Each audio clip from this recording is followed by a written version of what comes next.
That's what we're going to look at. We're going to look at Jesus and meal fellowship.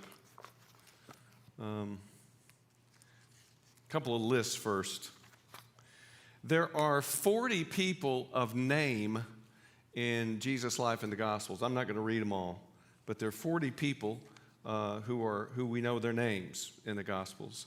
And there are 35 unnamed people, like the leper, the Roman official, the widow of Nain, the woman who anointed his feet, that sort of thing. And so there are a total of 75 individuals in the Gospels that sort of cross Jesus' path.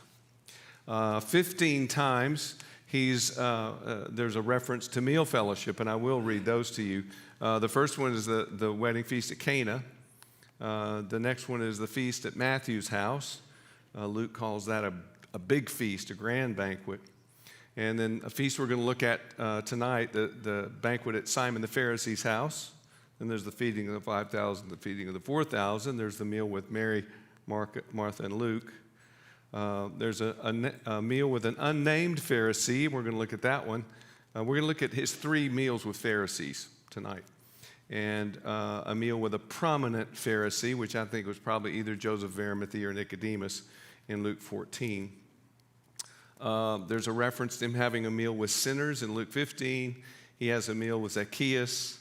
He has a meal in the house of Simon the leper, the person with the unfortunate name of Simon the leper. There's the final Passover meal. Then there's the meal at Emmaus. He has a meal with the 11 after the resurrection. That's where he eats a piece of fish to show them that it was a bodily resurrection. And then the last meal is John 21, the meal on the shore. So let's look at 3 Pharisaic meals. Now, these meals are only in Luke. Why do you think they would only be in Luke? Who is Luke a companion of? Paul. What's Paul? He's a Pharisee. And 2 of these 3 meals are congenial meals. Now, meal 2 doesn't go so well. He pronounces the woes in the middle of it. And the truth is, Jesus has problems with the Pharisees. They have problems with him. But Jesus is buried by 2 Pharisees. Joseph of Arimathea and Nicodemus are Pharisees. There are Pharisees sort of in and around Jesus all the time. So they're not all bad guys. That's what Luke wants you to know. They're not all bad guys. Some of them are good guys. So let's look at the first one in Luke 7, starting in verse 36. My note also says Luke doesn't implicate the Pharisees in the crucifixion of Jesus, too. Interesting. Okay. Now, one of the Pharisees invited Jesus to have dinner with him, so he went to the Pharisee's house and reclined. That's really big. This is how you eat in his day. You recline around a 3-sided table. You lean on your left elbow because this is your bathroom hand. Enough said. And you eat with your right hand around this 3-sided table. This is Hellenism. Triclinium. You recline, clinium, around this 3-sided table. And it's also based on the idea that you don't cut your food up. Slaves cut your food up. So it's a slave culture thing too, okay? So he's reclining. It also explains how a woman can stand behind Jesus and cry and her tears hit his feet because his feet are, out there behind him because he's reclining. Okay, so he's reclined at the table. When a woman who lived a sinful life in that town learned that Jesus was eating at the Pharisee's house, she brought an alabaster jar of perfume, nard, spiked nard from India. And as she stood behind him at his feet weeping, there it is, she began to wet his feet with her tears. So because he's reclining, you can see that in your imagination. Then she wiped them with her hair. Now, in Jewish culture, the exposing of the hair is equal to the exposing of the bosom. So it was way over the top that she did this. She wiped his feet with her hair and she kissed them, and then she poured some of that nard on them. When the Pharisee who had invited him saw this, he said to himself, now that's always a sign of a bad person in the Gospels. If somebody thinks something to themselves, that's usually a sign that they're not a good person. Okay. So he said to himself, if this man were a prophet, he would know who is touching him, what kind of woman she is, that she is a sinner. Now, This is how Simon lives his life. He labels people. And let me encourage you, it's a really easy way to live your life. Just label people. That way you don't have to get to know them. You don't have to learn their names. My mentor used to say that the best way to know someone is to find out what hurts them. You don't have to find out what hurts them. It's a very easy, convenient way to live your life. Only, Scripture says, we're not supposed to have labels anymore. Slave, free, Jew, Gentile, even male, female. We don't live our life by those labels anymore. What does that mean? That means we get to know each other's names. And Simon's about to learn that. So if he was a prophet, that's how he categorizes people. He would know what kind of woman this is. She's a sinner. Now listen how friendly this is. Jesus answered him, Simon, I have something to tell you. See, he's not yelling or throwing anything. Very congenial meal. Tell me, teacher, he says. You know how nice that is? And Jesus launches into a parable. And Simon's good at this. Okay, this is his world. 2 men owed money to a certain moneylender. One owed him 500 denarii, the other 50. Neither of them had the money to pay him back, so he canceled the debts of both. Now, which of them will love him more? So he ends with a question. We talked about Jesus asking questions. He ends with a question so that Simon has to engage. And what is he doing with this parable? We're going to find out that Simon knows in his head, but the parable moves the truth from his head to his heart. Parables engage with our imagination, and they reintegrate what was disintegrated at the fall. We are disintegrated people. And one of the things that Jesus does with his parables is he reintegrates us. So that's what's about to happen to Simon. Okay, so I suppose the one who had the bigger debt canceled. You've judged correctly. Isn't that nice? He's being so nice. He's not going to be so nice at the next meal. Now listen to the detail. This is eyewitness detail. He turned to the woman. We know she's standing behind him, so he's leaning on his elbow. He turns to the woman. He's looking at her, but he's talking to Simon, who's probably sitting on his right side. He turned to the woman and said to Simon, sorry, do you see this woman? Now, why did he ask that question? Because Simon had never seen her. What had he seen? One of his categories. He had seen a sinner. He didn't ask why there was this person in his house weeping, right? He certainly doesn't know her name. He just thinks of her as a sinner. He's categorized her so he didn't have to deal with her. Well, guess what? Now he's going to have to deal with her because the categories and the labels are all going away. So do you see this woman? I came into your house. You didn't give any water for my feet, which would have been normal. But she wet my feet with her tears and wiped them with her hair. You didn't give me a kiss. It's customary to kiss somebody on the cheek when they come in. But this woman, from the time I entered, has not stopped kissing my feet. You didn't anoint my head with oil, but she anointed my feet with perfume. Therefore, I tell you, her many sins have been forgiven, for she loved much. And here's a maxim. We know that we're getting into the ministry now because he's beginning to speak in maxims. But he loves little who's been forgiven little. So that awareness of the depth of your forgiveness is what allows you to love people. Not because it's the right thing to do, but because you can't not love people, because God has extended his forgiveness and his love to you. Then he said to her, your sins are forgiven. The other guests began to say amongst themselves, see, that's kind of a sign they're really not nice people. Who is this who even forgives sins? Jesus said to the woman, your faith has saved you. Go in peace. Shalom lecha. Go in peace. Okay, so that's the first meal at Simon's house. Very congenial. The second meal doesn't go so well. There's some tension over the washing of cups and the washing of hands, which are all things that Pharisees really care about. We'll look at that. But Jesus is going to pronounce 6 woes, and let me recap those for you. First of all, he says that the Pharisees are scrupulous about their tithing, but they neglect love and justice. The second woe says that they love attention, and Jesus' new teaching is all about secrecy. I pray in secret. I give to the poor in secret. I fast in secret. I don't let people know. Okay, that was an innovation that Jesus made in Judaism as a rabbi.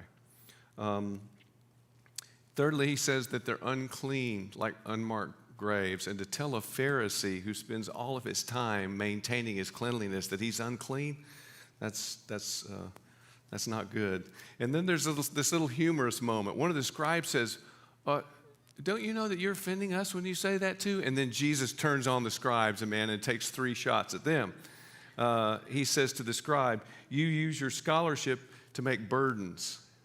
Your scholarship is a burden, and you won't lift a finger to help people. Secondly, he says he kills, you kill the ones that God sent you, the prophets, and ironically, you build their tombs. And they were actually building Zechariah's tomb at this time. So Jesus is referring to something that's going on in Jerusalem at the time. And finally, he says, you've taken the key to knowledge, and the key to knowledge is compassion. There's no compassion. Okay?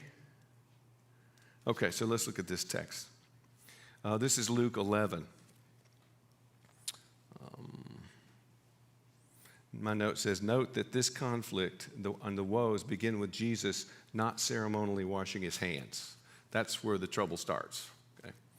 And if you look at the Missionary is the collected sayings of the rabbis from 200 BC to 280. There's 8. There's 8 pages in the Mishnah on washing your hands.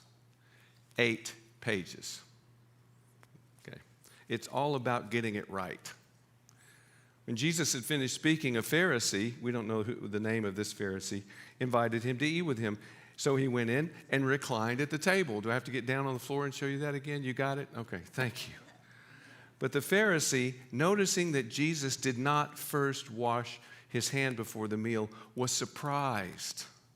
He's surprised that he's not obeying the oral law. This is not a biblical commandment. Now, it's based in Leviticus 15:11, which says, if the person with the discharge touches anyone without first enriching his hands in water, the person who was touched is to wash his clothes and bathe in water, and he will remain unclean until the evening. That's all you got, Leviticus 15:11. And from that, the Pharisees have extrapolated 8 pages about making a fist and pouring the water this way. And if I should have brought it with me, I've got one at home. When you go into a restaurant in Israel, in Jerusalem, you'll see a sink with a little pot with 2 handles. And this is how it works. And this is not about being actually clean. This is not about bacteria or anything like that. This is all ceremonial, okay? So anyway, you feel that you've got, I'm unclean. My hands are unclean. I grab one handle. I fill it with water. I pour it over this hand. This hand's clean. So I grab the other handle, which I haven't touched yet, and then I pour it over this hand. See how meticulous they are? So you'll see those jars with 2 handles, and that's what those are for. Those are for ceremonially. No one's washing. No, there's not soap and stuff like that involved. It's all ceremonial. Okay. So, but they're surprised that he doesn't wash his hands, because you're really supposed to do that. Now, traditionally, meals were a time of teaching, and so Jesus is going to teach. Then the Lord said to them, now then, you Pharisees clean the outside of the cup and dish, but inside you are full of greed and wickedness. One of the things they argued about, this is between the two big schools of Phariseeism, of rabbinics in Jesus' world, are Hillel, who was a good guy. If you go to a big university, if there's a Jewish population there, they will have a Hillel center. Hillel was a very Christ-like person, and there's a good chance that he was one of the rabbis who was there when Jesus was 12 years old in the temple. And the other one is Shammai. Shammai was not so. He was pretty severe. He would hit people with sticks and things like that. So he's the bad guy, but Hillel is kind of our hero. And what these two schools, one of the things they argue about was whether you wash the outside of the cup first or the inside first. Yeah, I know we laugh, but that's that world. And if your salvation is dependent on it, you better get it right. And so when I struggle, I go to the rabbi and say, okay, when I wash cups, how should I do this? Well, and he'll say, well, Hillel says that you should, and Shammai says this, and a good rabbi can quote several other rabbis. But anyway, I don't know if you care about that stuff, but that's sort of my world. But the fact that they're even arguing about cleaning the outside of the dish and not the inside shows that these guys are probably followers of Shammai. But inside, you're full of greed and wickedness. So it's actually not about washing the cup, it's about washing your heart. Jesus always brings it back to that. You foolish people, did not the one who made the outside, make the inside also, but give what is inside to the poor, and everything will be clean to you. That's what makes you clean. Giving to the poor, fasting, praying, loving your neighbor, loving your enemy. And here they come. Here come the woes. And in Hebrew, probably, he's saying oy vey. That's woe. Woe to you, Pharisees, because you give God 1/10 of your mint, rue, and all other kinds of garden herbs. That is, you meticulously tithe even on the herbs in your kitchen. You tithe on everything. But you've neglected justice and the love of God. You should have practiced the latter without leaving the former undone. He is not condemning the fact that they're giving 1/10 of their mint. Jesus isn't. He says, but what you should have done is practice justice and mercy, and then you can do the other thing too. Woe to you, Pharisees, because you love the most important seats in the synagogue. The seat of Moses was the most important seat, and they would sit there. And greetings in the marketplace. And what he means is being called rabbi in the marketplace. Woe to you, because you're like unmarked graves. A grave was whitewashed. So you make sure you didn't step over it, because you step over it, you're unclean. Okay, so they would whitewash them. Because you're like unmarked, or graves that aren't whitewashed, graves, which men walk over without knowing it. And here it comes. One of the experts in the law answered him, Teacher, when you say these things, you insult us too. Jesus said, you experts in the law. So he turns on them. I love that. Woe to you, because you load people down with burdens they can hardly carry, and you yourself will not lift a finger to help them. This is all happening at the meal. Okay, they're all reclining around the table. I think this is the last one. Woe to you, because you build tombs for the prophets, specifically Zechariah's tomb, for the prophets, and it was your forefathers who killed them. How ironic is that? So you testify that you approve of what your forefathers did. They killed the prophets, you build their tombs.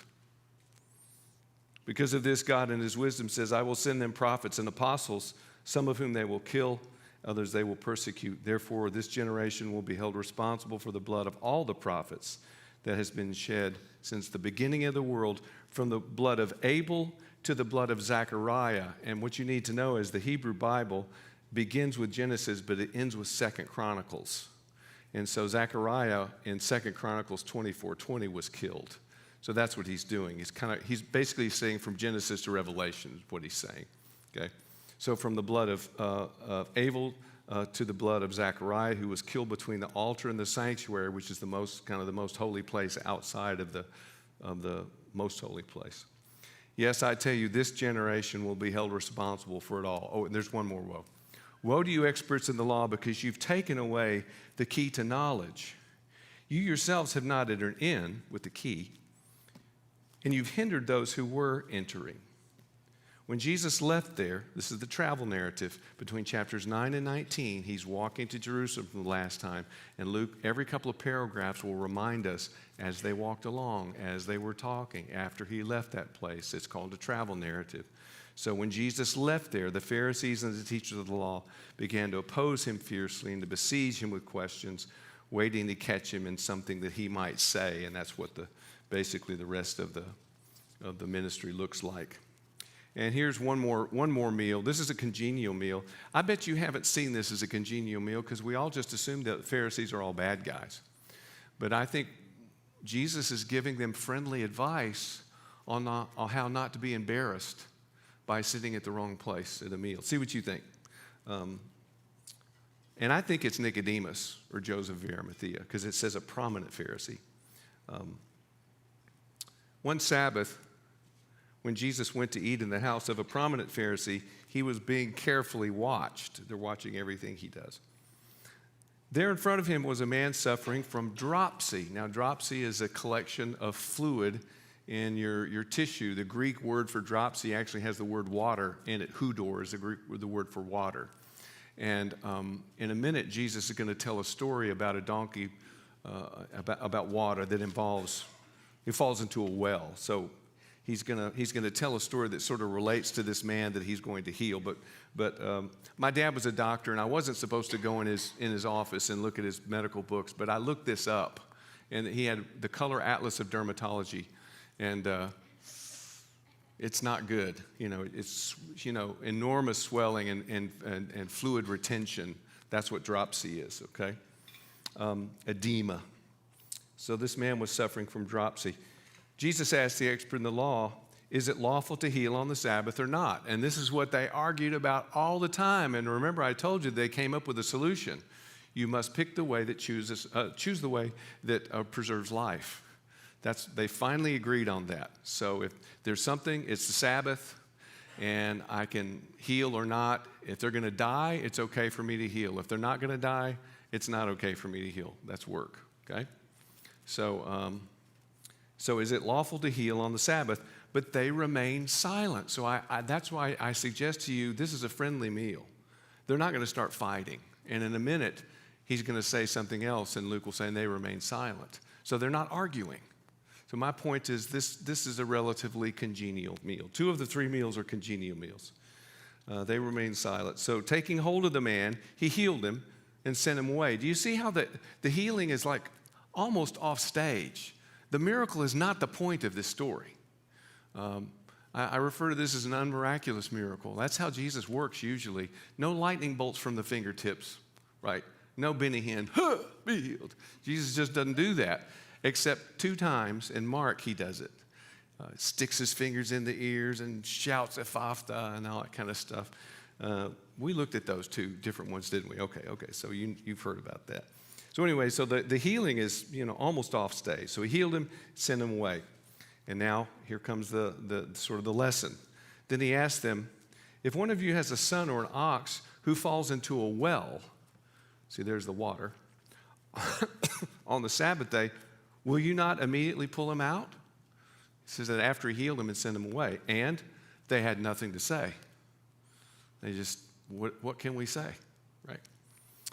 When he noticed, and here's the congenial meal where Jesus is giving friendly advice on how not to be embarrassed by sitting in the wrong place. And this is all based on Proverbs 25:6. When he noticed how the guests picked the places of honor at the table, he told them this parable.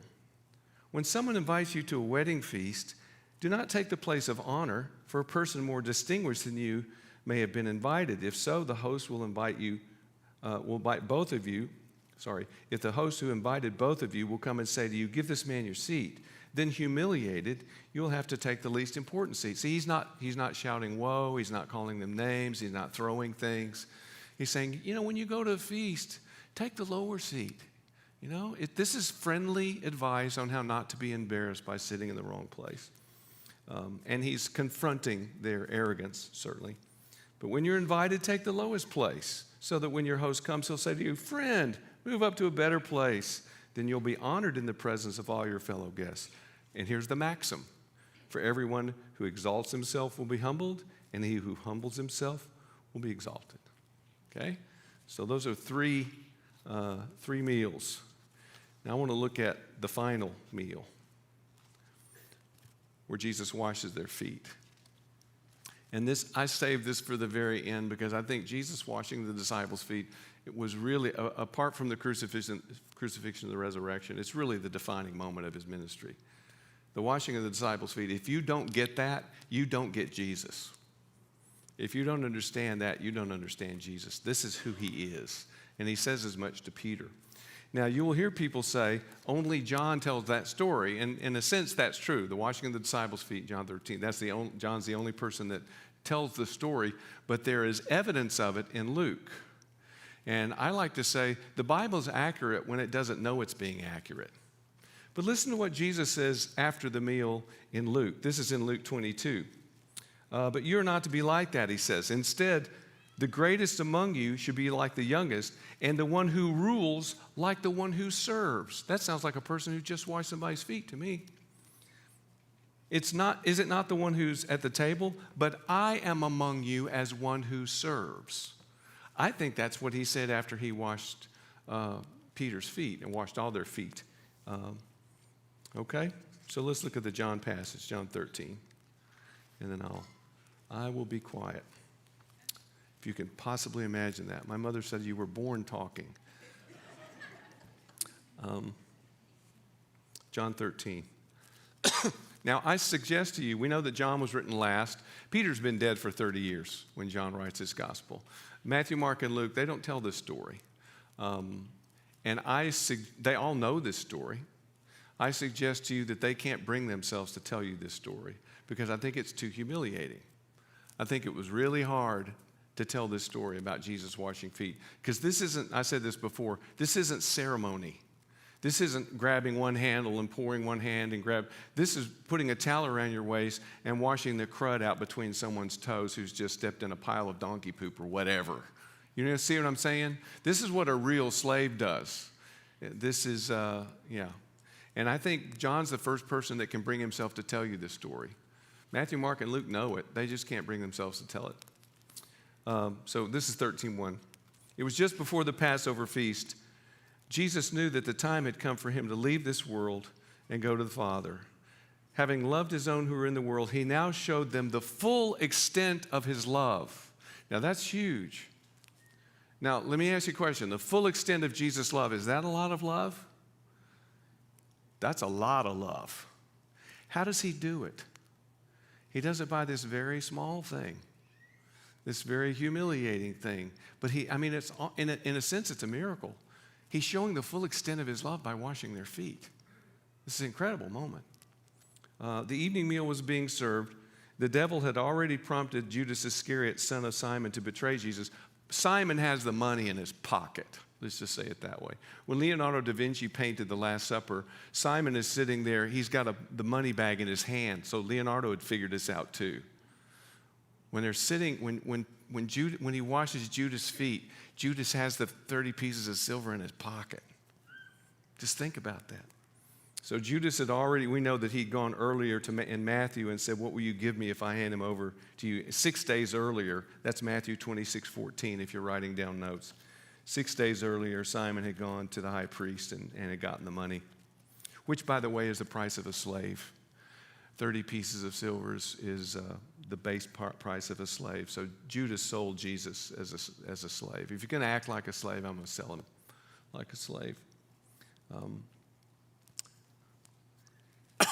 And listen to what Jesus knows. Jesus knew that the Father had put all things under his power, that he had come from God and was returning to God. Now, if I knew that God had put all things under my power, that I had come from God and I would be returning to God, you know what I'd do? I would invite you all to line up and kiss my ring. And you do the same thing. What does Jesus do? Realizing he has all power, what does he do? He got up from the meal, took off his outer clothing, and wrapped a towel around his waist because he's going to need it. After that, he poured water into a basin and began to wash his disciples' feet, drying them with a towel that was wrapped around him. And by the way, this is chapter 13. In chapter 12, a woman had done this for Jesus. Mary had washed his feet. Isn't that cool? So he came to Simon Peter, who said to him, "Lord, are you going to wash my feet?" And that's not NIV. That's not a very good translation, because in Greek you can ask a question that expects a yes or no answer by the use of a little particle, men or de. And this question expects the answer no with this particle. And so it should be translated, "You aren't going to wash my feet, are you?" That's a better translation. That's the tone. And Jesus, I think, through slightly clenched teeth, says, "You don't realize now what I'm doing, but later you'll understand." And that happens after the resurrection. No, this is something you ought not to ever say to Jesus, by the way. 2 words you should never put together, no and Lord. Don't ever put those words together. "No," said Peter, "you shall never into the age," literally it says that, "you shall never into all eternity wash my feet. This is not going to happen." Jesus answered, "Unless I wash you, you have no part with me. If you don't get this, you don't get me." "Then, Lord," Simon Peter replied, not just my feet, but my hands and my head as well." Jesus answered, "A person who's had a bath needs only to wash his feet. His whole body is clean, and you are clean. In 15:3, he'll say that they're clean because of the word he's spoken to them. Okay? You are clean, though not every one of you. And here's one of the uniquenesses of John. John's the only gospel that whispers. And by that I mean John is always explaining things to you in an aside. There are 4 or 5 of them in the synoptics. Mark will translate things for you, and every now and then there'll be a parenthetical statement. John does it 57 times. You know, Jesus already had in mind what he was going to do, or Jesus' brothers said this not because they believed in him, but so he's always, it's just a unique part of his voice, and you can learn to recognize John's voice that way. He's a little old man. He's like 90 years old. He's been telling these stories for 50, 60 years, and he knows when you need information. He knows when you need things explained. And so here's this little, parenthetical statement. For he knew who was going to betray him, and that's why he said, not every one of you is clean. John's whispering that to you. When he had finished washing their feet, he put on his clothes and returned to his place. Do you understand what I've done for you? And I translate this, do you have any idea what I just did for you? You call me teacher and Lord, and rightly so, because that's what I am. Now that I, your Lord and teacher, have washed your feet, you also should wash one another's feet. And if you're in ministry, I don't care what the ministry is, if it's teaching or hospitality or whatever it is, if it can't be understood as washing feet, then for Christ's sake, do something else. I look upon music as water that I wash people's feet with. That's how I understand this. You know, when sermons are water that wash people's feet. That's how this works. Washing feet is the paradigm, I think, for us. So now that I, your Lord and teacher, have washed your feet, you also should wash one another's feet. I've set you an example. This is almost, what's the language when something becomes formal? I've set you an example that, it's like the Lord's Supper. What's the word I'm looking for? Sacramental. This is sacramental language. And in a lot of churches, washing feet is a sacrament. And I think that's a pretty good idea because I think this sounds like sacramental language to me. Now, I don't want to argue about it, but I've set you an example that you should do as I have done for you. I tell you the truth, no servant is greater than his master, nor is the messenger greater than the one who sent me. And we know from Luke 22 that they had just been arguing about who's the greatest. And I really believe that Jesus washing their feet was all a response to their argument about who was the greatest. And we know that after he did this, they never argued about it again. He showed them what real greatness was. So here's my conclusion. We must submit to the humility and the servanthood of Jesus. We have to submit to his humility and see servanthood is the paradigm. If you don't know Jesus as your servant, you don't know him. If you don't know Jesus as the person who washes your feet with the water of his word every day, you don't know him because that's the shape of his life. That's what that cross was all about. He was serving us. He died like a slave. Crucifixion is a slave death. If you don't know him as your servant, you don't know him. Let me pray. Lord Jesus, we come to you as your children who need to be made wise by your word. And we ask that we know this story so well. We ask, Holy Spirit, that we would see this in a fresh way, that we would understand that it's a paradigm. It's the pattern for Jesus' life, and it's the pattern for our life. Help us become good servants. Help us to take up the basin and the towel. In your name, amen.